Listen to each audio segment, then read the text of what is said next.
very important new developments out of Iran. We were all waiting for a speech that the Supreme Leader, Ayatollah Khamenei, was going to give in Tehran University. Since he was going to Tehran University, the center for a lot of Mousavi supporters, people thought it might be a conciliatory speech and that he might come up with perhaps a solution where he reached out to the other side and said maybe a redo on the elections or some way of involving them in the government somehow. That was a possibility. Well, those hopes were not met. He came in and threw the gauntlet down, said we will not be having any of this. This is a definitive victory, and in fact, he threatened bloodshed. Let me give you some direct quotes. Anyone who encourages the rallies, the opposition leaders will, quote, be held accountable for all the violence, bloodshed, and rioting. In other words, we're going to come to crack your skulls, and when we do, we're going to blame the bloodshed on you. Continuing the quotes here, some of our enemies in different parts of the world intended to depict this absolute victory, this definitive victory, as a doubtful victory. Well, it is your victory. They cannot manipulate it.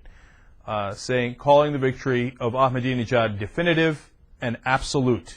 Those are very clear terms.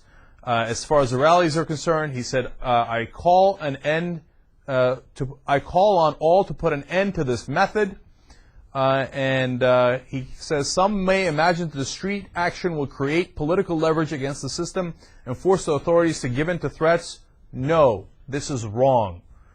So clearly not giving in to threats. Now, as to the veracity of their claims that Ahmadinejad won in a landslide, well, he takes it over the top there as well. He says, quote, if the difference was 100,000 or 500,000 or 1 million, well, one may say fraud could have happened. But how can one rig 11 million votes? Now, this is a very telling quote because it tells you what it is in Khamenei's head and why he did such an absurd rigging of the election.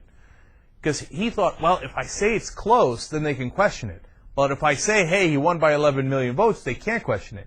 No, you schmuck.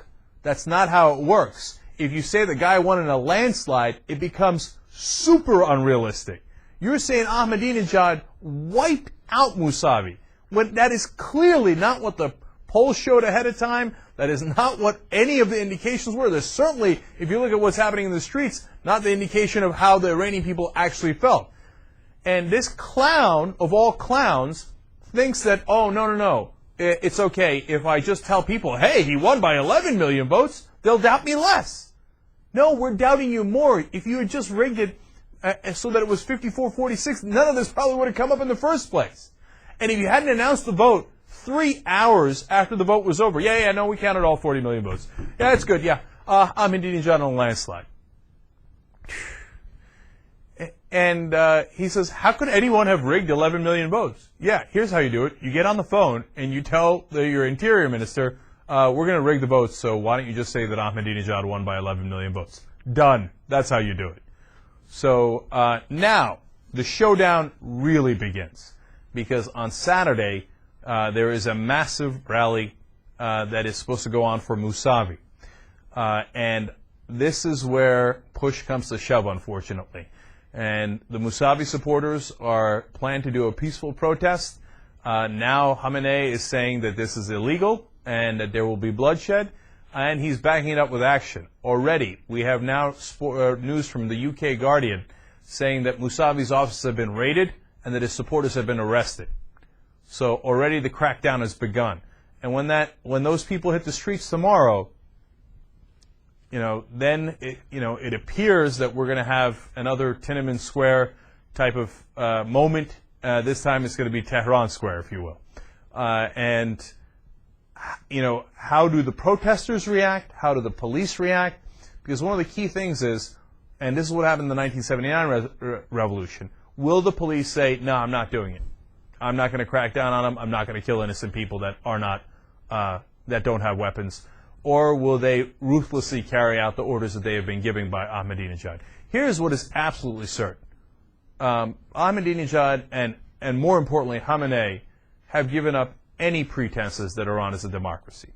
It is obviously now a dictatorship, And the dictator came out on Friday and said, I will crack your skulls and I will make sure that I oppress you and I will continue with my sham fraud of an election as if it really happened.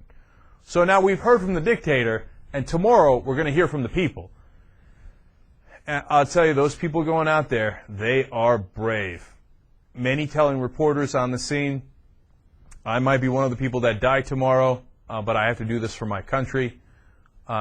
One told Roger Cohen of the Washington Post, he said, where are you from? Cohen says, I'm from America.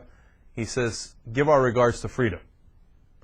And it is chilling. And tonight, the chants of Allahu Akbar from the rooftops in Tehran grew even louder, the loudest they've ever been. People chanting for freedom. And I love that Allahu Akbar now, that phrase, God is great, represents freedom in Iran. And we are going to have a dramatic showdown tomorrow in Iran. And no one knows how it's going to go. It could change the face of the Iranian government. It could change history, or it could just be a brutal put down of the Iranian people, and then they dissipate what's happening and arrest everyone involved and kill God knows how many people. So obviously we'll follow that and we'll watch it, and obviously our best wishes to the Iranian people.